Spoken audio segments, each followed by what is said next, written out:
Hello, I'm Amanda Popila, researcher in human capital at the Conference Board, and it's a pleasure to welcome you to this edition of Off the Shelf, a book discussion series brought to you by the Conference Board. Today, I'm here with Julian Guthrie talking about her latest book, Alpha Girls.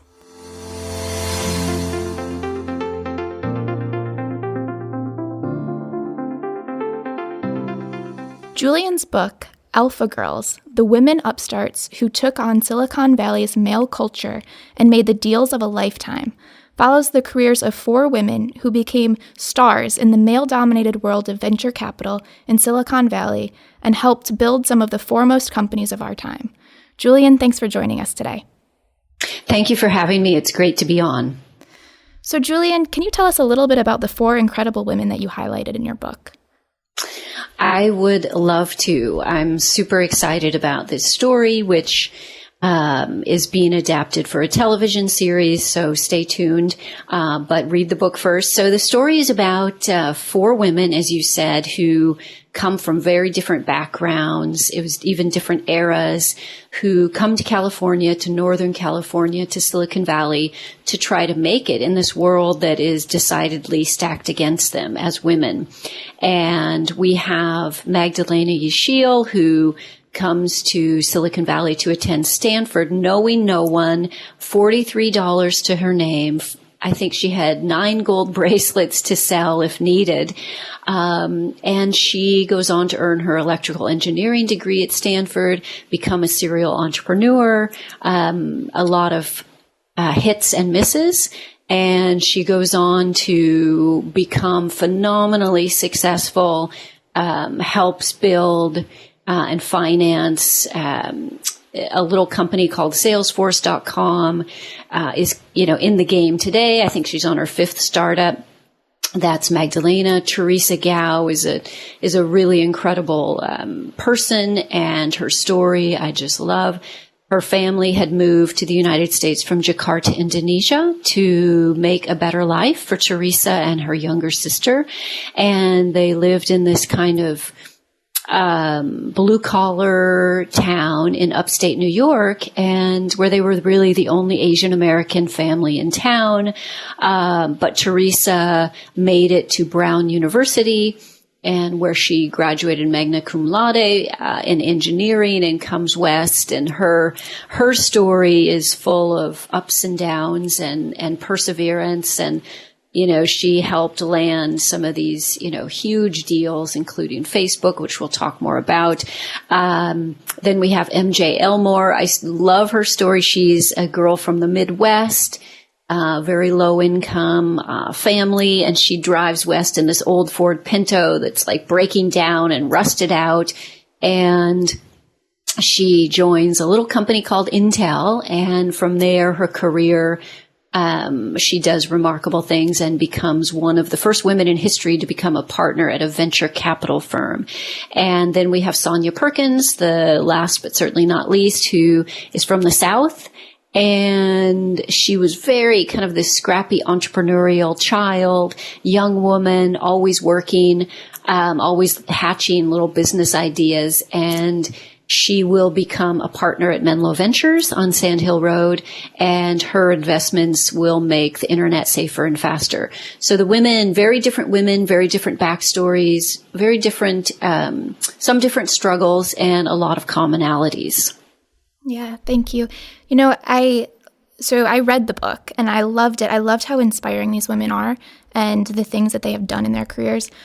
But what really stood out for me were the anecdotes. So you talked about the successes and the challenges that they faced as they progressed in their careers. Were there one or two stories that really hit home for you?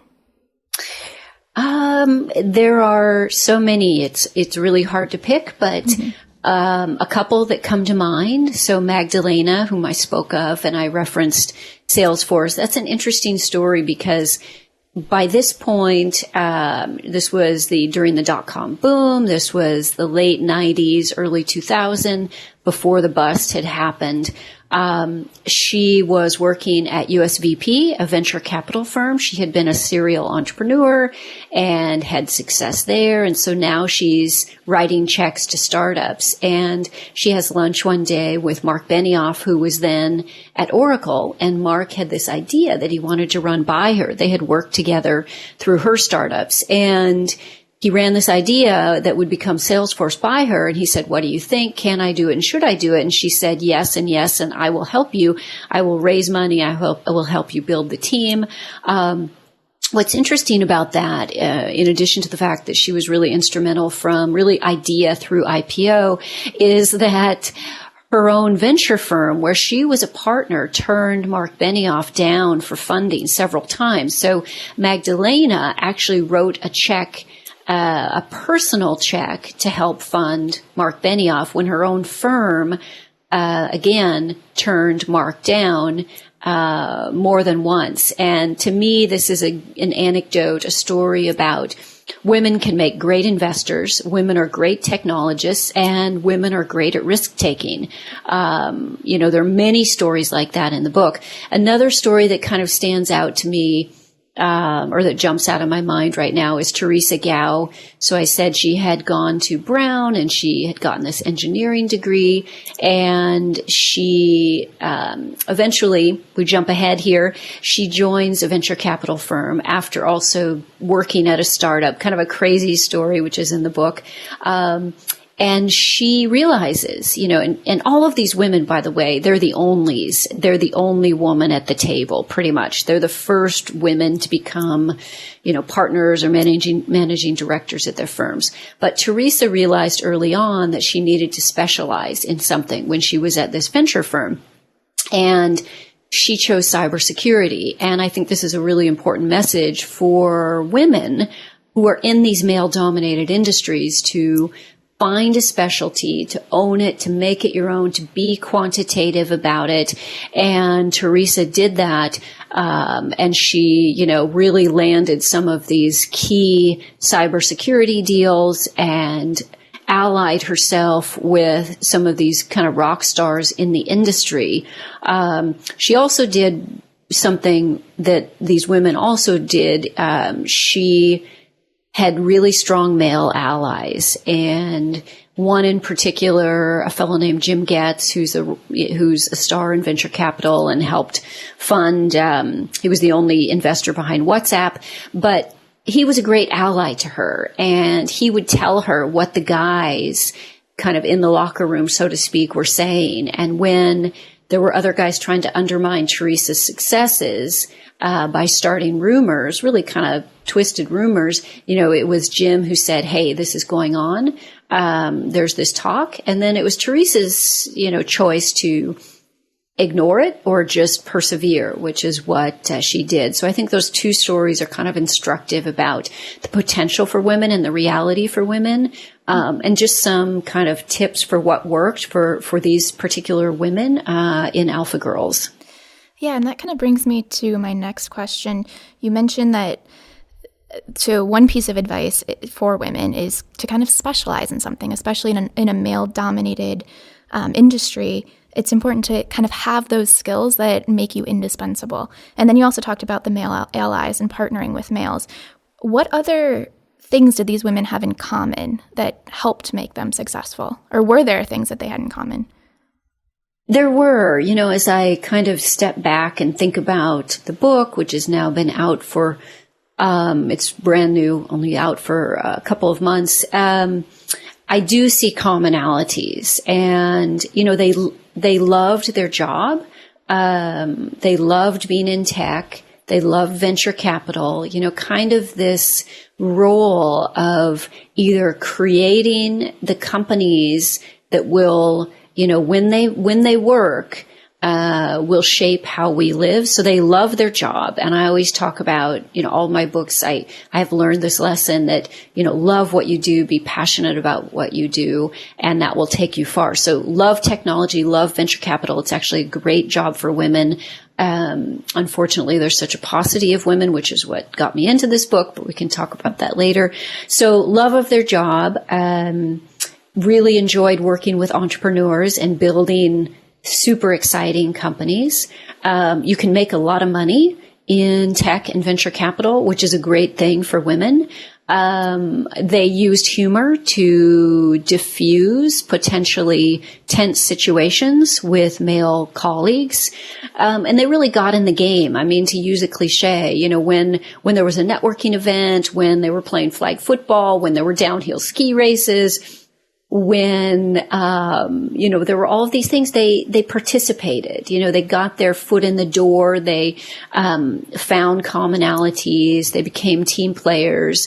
And all the while, though, slowly, steadily advancing the causes that were important to them. And they were also, there are several stories in the book about this. They were their own champions, and they knew to, stand up for what they believed, like the value they were bringing, but they also knew, their limits. And I think it was kind of navigating that they did so successfully. That's great. So you started with they love their job. And that kind of made me laugh because I think it's very clear reading the book that you love your job as well. And that you enjoyed interviewing these women. I mean, you bring us along in their journeys. So what drove you to write this book? I do love my job. And, not always, right? It's, sometimes, at 2 a.m., when I'm facing, that blinking cursor, the blank screen, asking myself, why did I do this again?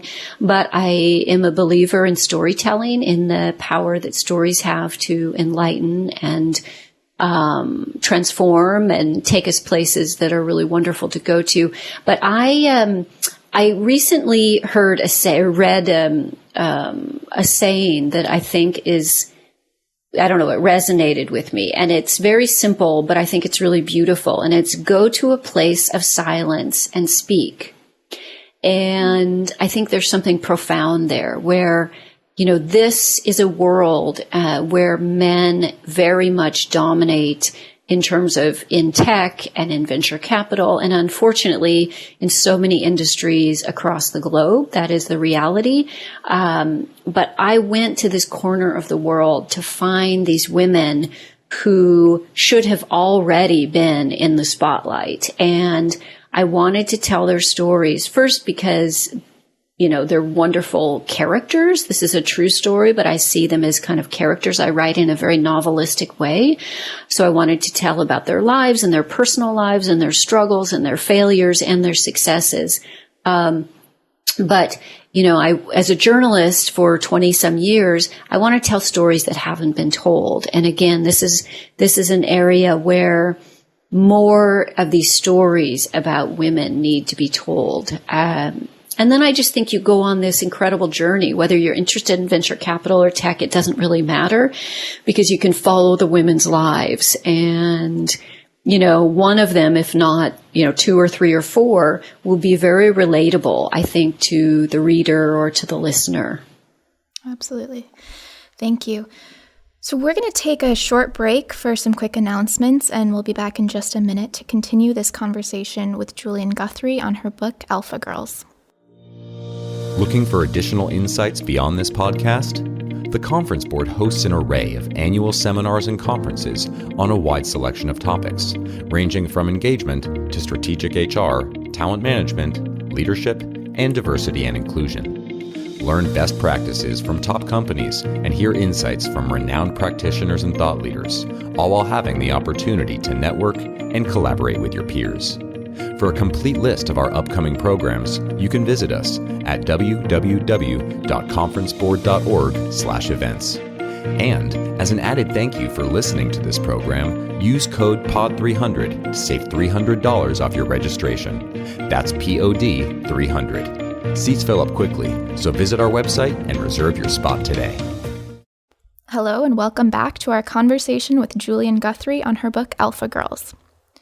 So Julian, in your book, you not only share the business successes and the career journeys of these 4 women, but you share a bit about their personal lives as well. And it was interesting to read some about their early lives and their upbringings. Can you tell us a little bit about how families and how their parents might have influenced and helped with their successes. Well, I love the backstories of these women because it kind of sets the stage for where they start and the challenges that they face. And then when you follow their journeys, you see how far they've come. In the case of Theresa Gao, she was the first,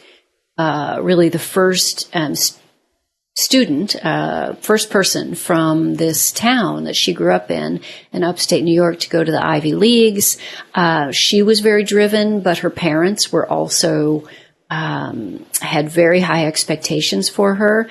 And especially her father, her mother was more relaxed about her upbringing and would tell her an A is good enough and an A- is okay. But her father, said to her, there is no such thing as extra credit. Every piece of work that the teacher gives you, you must do. Theresa was very driven. When Theresa got to Brown, and she said she felt very much like a country bumpkin at first, where she didn't come from an elite private school and she really struggled.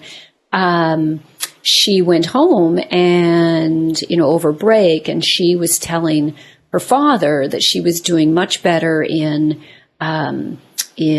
another, in English or in literature or in social, I forget what the subject was, but, in another field. And she said she didn't know if engineering was for her. He really wanted her to pursue engineering. And he said, fine, then you don't need to be at Brown at the Ivy Leagues. You can go to community college. And she could see what he was saying. He had also, to get her to Brown, he had taken out a second mortgage on the home. The parents were working around the clock, and Theresa stayed in, and she always had that support, if you will, from her father. Magdalena, I think, probably attributes much of her success to the role that her father played in bringing her to work with him early on. He was a merchant in Istanbul, and she tells this great story about how one of her favorite toys, if you will, was a hammer and nails. And she was on a ferry crossing the Bosphorus in Turkey, and she remembers this man asking her, little girl, what do you want to be when you grow up? And she said, a carpenter. And that was just something that was not accepted. A big surprise. Her answer was a big surprise. But again, her father, always supported her and really pushed her to leave the nest and to do this daring thing of coming to America with $43 and 9 gold bracelets to her name, knowing no one. Sonia Perkins, her father was a teacher, and he specialized in civil engineering.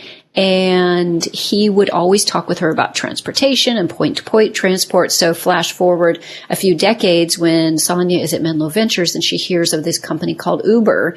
And she was not the lead investor in this, but Menlo became an investor. And as she says, she pounded the table to make sure that Uber was a company that they invested in, that they landed this company, because her father had always talked to her about the so-called holy grail of travel, which was point-to-point transport, and if that could be achieved in this way that Uber was creating. So, with all of these women, and MJ the same. MJ saw her mother, who worked the night shift at JCPenney, and then they had 5 children, and she would come home and she would work all day, for the kids and the family. She saw her mother working so hard.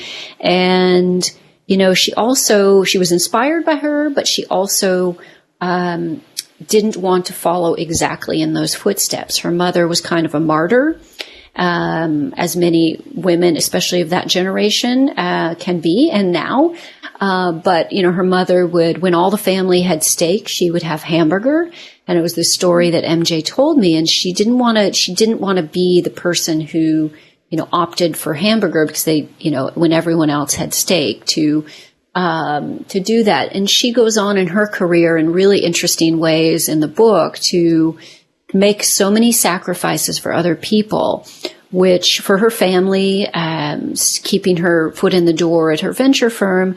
But she got to a point in her life, and I think this is will resonate with women. She got to a point where her kids were just off to college and she's by herself, and her, marriage is collapsing. And she asks herself, she's actually in a grocery store and she's shopping, and she's just reflexively picking up all this food that was for her, daughters and her son and her husband. And then she stops herself and she's like, oh my God, what do I want? The family isn't around anymore. What do I want? I haven't asked myself this in a long time. So, the influence of the parents was really, really important. Both encouraging, demanding, and maybe a role model of what you want to do slightly differently. Yeah, absolutely. And that kind of, so you mentioned, the having the families as well. All 4 women, I think, had partners and children. So how did the men, you talked a little bit about the challenges of raising families and of having these really successful careers, but also, having that balance or not, So can you talk a little bit about the men in these women's lives and some of the challenges that they face at home because of their careers? Well, and this is a huge issue for working women today, this unpaid work that women do, far more than their working partners or spouses do. So it's a big issue today. MJ, whom I referenced, she had multiple kids. She had a working husband. She was working full time, both hard charging venture capitalists, yet she was the go-to mom. She was the one who kept the household running. She was the one who eventually cut back on her hours so that she could work on the marriage. No one said to her, MJ, why isn't your husband stepping back, or why isn't, no one's, because it was this almost, ingrained bias or societal norm or expectation that the woman would cut back. And MJ looks at it now and says, and she doesn't blame her now ex-husband. She doesn't blame anyone else. She says that her overachieving, thinking she could do it all and not wanting to delegate, enabled her now ex's kind of underachievement. And, so there's a lesson there. I think that there's an interesting story in the book with Theresa Gao, whose husband becomes the stay-at-home dad. And, it's a choice that he wants and that he makes, and he had been very successful before, and he wanted to spend time with the kids, and her star was rising.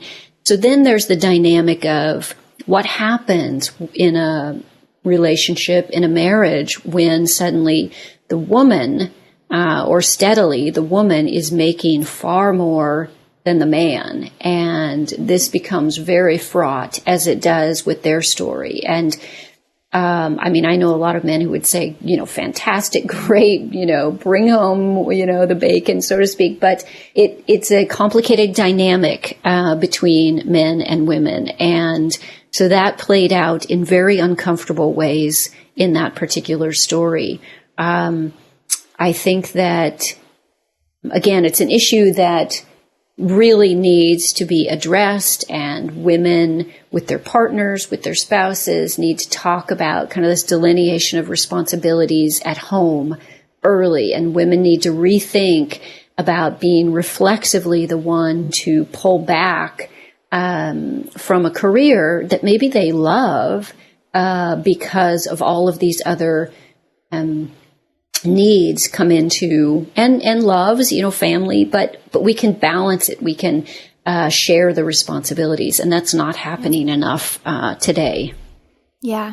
You mentioned earlier that each of these women were the only in their career or at the table. And I think the conversation, that is an important conversation to have, but it's not complete without this other part too of the challenges of having, a family and of these extra responsibilities that women face at home as well. So thank you for that. And I think that, there's a lot here. There's a lot to be talked about, and we need to continue this conversation. But do you think that progress is being made for women in tech and venture capitalism? And what can corporations do in these industries, or really in any industry, to help support women advancing in leadership?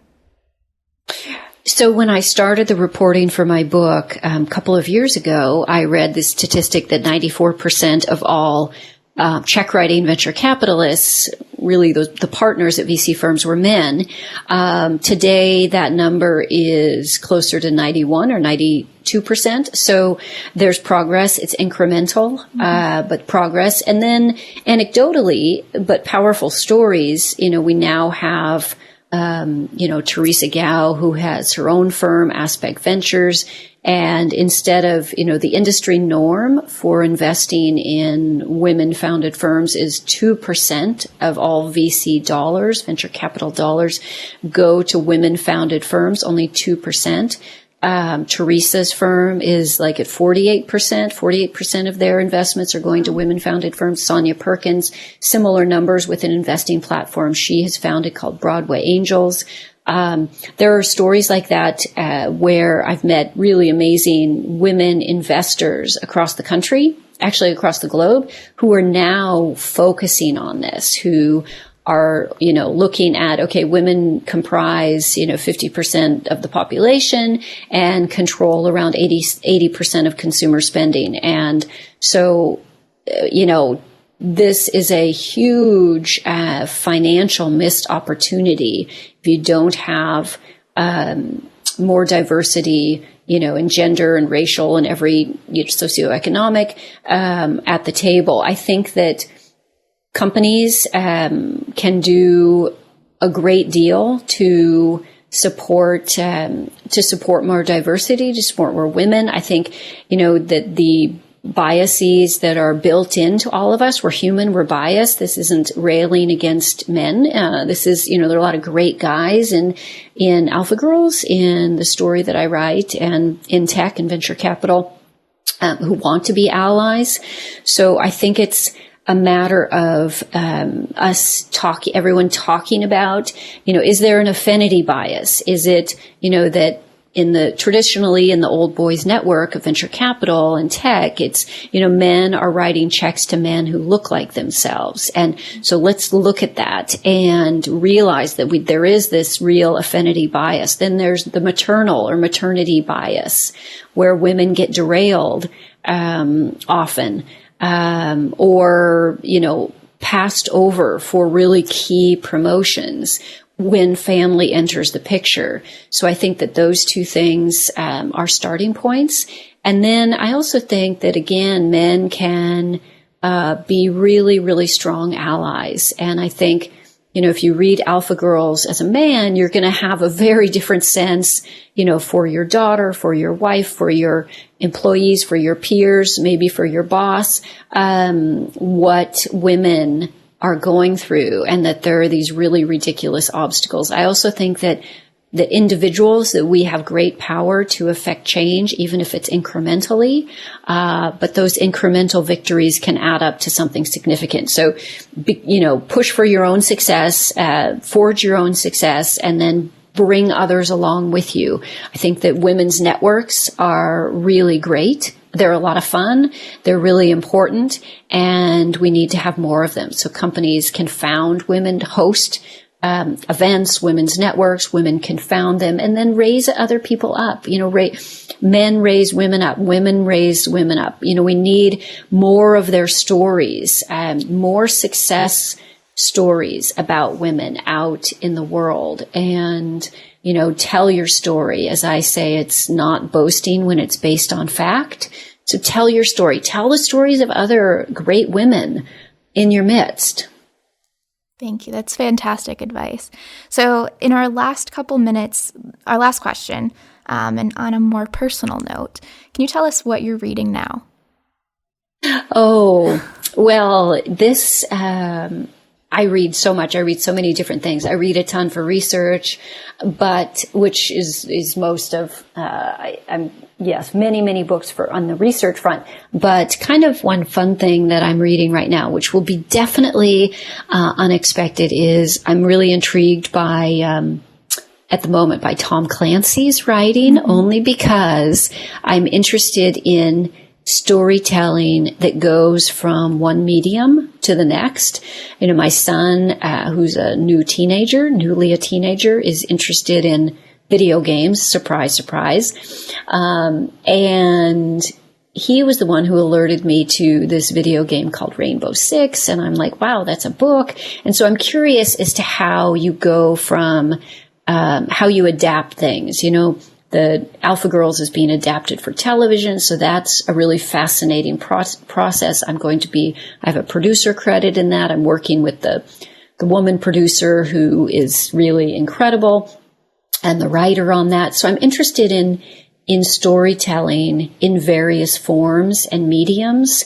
And I think that, whatever your field is, it's good to always be kind of diversifying. When Alpha Girls came out, I created an Instagram version of the book, that I thought would also be interested. So I'm very, I love storytelling, and then I love to think about doing it in all different mediums. And so that's why it goes back to, Tom Clancy's writing, and how do you take this book, and many of his books were adapted for movies, but how do you adapt it to a video game? So I like the idea of studying those things and broadening my horizons, and just thinking about how people, consume stories, and how different mediums can really inspire and entertain. Yeah, and congratulations also on the adaptation. I'm really interested. I can't wait to see it on TV. Thank you. It'll be fun. It's fictional. It will be fictionalized and dramatized, but still be called Alpha Girls. And the main women of the book will be figures in the series. Oh, that's incredible. Great. So Julian, thank you so much for being with us today, and thanks to our listeners for tuning into this conversation. If you'd like to learn more about Julian's work, you can find her on social media or visit her website, Julian Guthrie SF, that's as in San Francisco.com. And if you've enjoyed this episode, please remember to subscribe to Off the Shelf book discussion podcast series, or explore the entire catalog of podcast programming from the Conference Board by visiting our website at conferenceboard.org/podcasts. This is Amanda Popila from the Conference Board, and thank you for joining us for this edition of Off the Shelf.